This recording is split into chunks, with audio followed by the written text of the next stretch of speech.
आवे सब सोहागिनिया सानी माई के पूजन हो बहिनी कहाँ से आवे सब सोहागिनिया सानी माई के पूजन हो बहिनी कहाँ से आया सानी माई सबके पूजन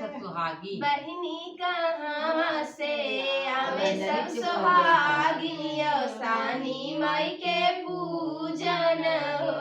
बहिनी कहाँ से आवे सब सोहागिनिया सानी माई के पूजन हो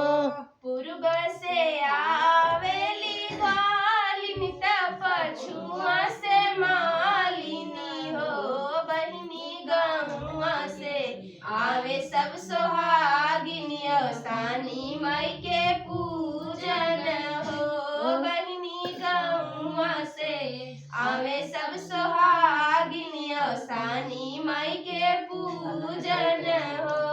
बहिनी गौआ से आवे सब सोहागिनिया सानी माई के पूजन हो कालै के आवेली ग्वालिनी त गाऊ सो मालिनी हो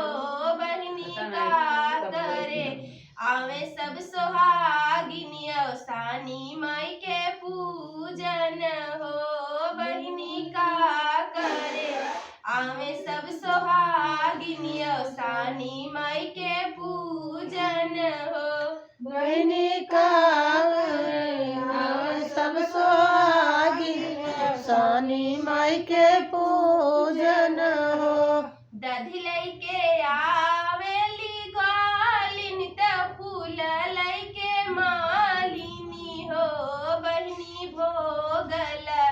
गावे के सोहागिनिया सानी माई के पूजन हो बहिनी भोगल गावे के सोहागिनिया सानी माई के पूजन हो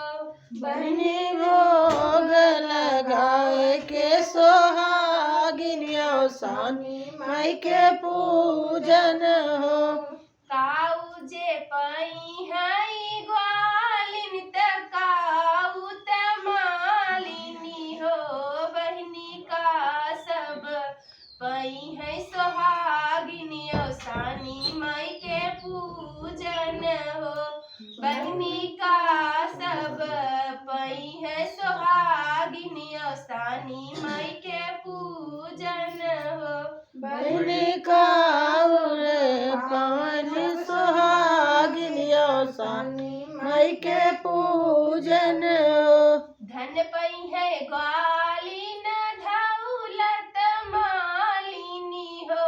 बहिनी अमर सोहाग सोहागिनिया सानी माई के पूजन हो बहिनी अमर सोहाग सोहागिनिया सानी माई के पूजन हो बहिनी अमर सोहाग सोहागिनिया सानी माई के पूजन हो। शुभम अनमोल गंज छते पर।